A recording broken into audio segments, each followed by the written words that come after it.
Halo teman-teman, seperti halnya berbisnis, kita juga memerlukan strategi untuk membeli saham. Strategi ini penting supaya kita tidak beli saham kemahalan atau kehilangan momen saat harga sedang turun karena dananya sudah habis saat kita gunakan untuk membeli saham tersebut di harga atas. Langsung saja ke langkah yang pertama. Alokasikan maksimal untuk sebuah saham adalah 20% dan minimal 10% dari seluruh dana investasi saham.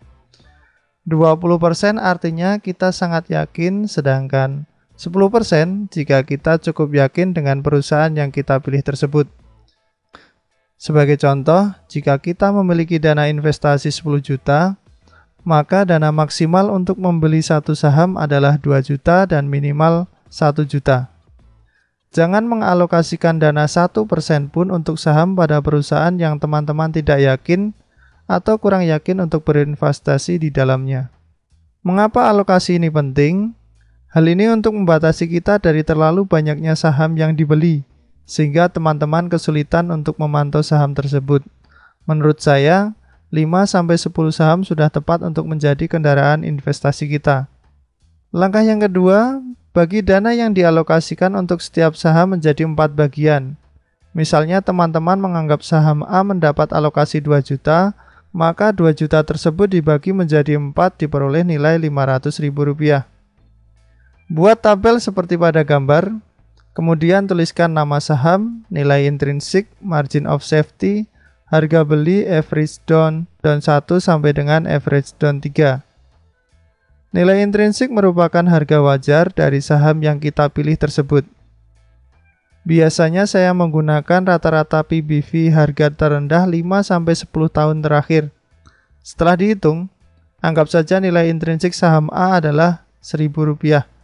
Margin of safety merupakan batas toleransi kita terhadap saham A. Semakin besar margin of safety, maka resiko terhadap penurunan nilai saham A yang kita miliki nantinya semakin berkurang. Tetapi juga membuat kemungkinan kita memiliki saham tersebut semakin kecil. Biasanya saya menentukan margin of safety di angka 30%, sehingga diperoleh harga beli dari nilai intrinsik dikurangi margin of safety. Average down 1, 2, dan 3 dihitung sebesar 10% dari harga beli sebelumnya. Hal ini bertujuan apabila harga saham turun lebih dalam, maka teman-teman masih bisa menurunkan rata-rata harga saham yang dimiliki dengan cara membeli sesuai dengan harga yang ditetapkan pada average down tersebut. Kemudian masukkan anggaran untuk saham A tadi. Dari perhitungan ini, teman-teman bisa masuk di harga Rp700.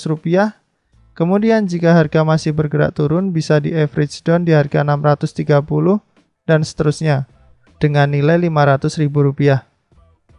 Angka 10% pada average down tersebut saya pandang cukup aman. Karena jika harga saham A menyentuh angka di bawah 500 sekalipun, sehingga dana untuk saham ini terserap semua, maka harga rata-rata saham A berkisar pada harga Rp587,65. Angka ini diperoleh dari Rp1.998.000 dibagi 34 lot, kemudian dibagi lagi dengan Rp100. Karena satu lotnya berisi 100 lembar saham.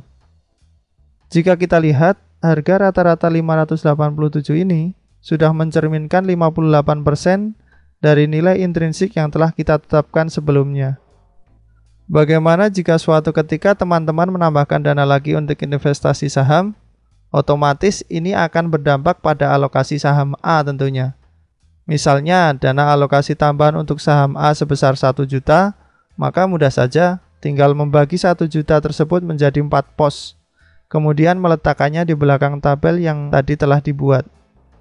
Sehingga anggaran untuk membeli di harga yang ditentukan menjadi bertambah. Langkah terakhir yaitu lakukan evaluasi secara berkala terhadap nilai intrinsik, sehingga dapat dilakukan penyesuaian harga masuk teman-teman saat melakukan average down. Jika langkah-langkah tersebut sudah dieksekusi, maka kunci terakhir adalah bersabar. Karena seperti halnya perusahaan yang memerlukan waktu untuk berkembang, begitu pula dengan harga sahamnya memerlukan waktu untuk naik. Seringkali malah turun dulu sebelum naik menuju harga intrinsiknya. Semoga video ini bermanfaat. Sampai jumpa di video berikutnya.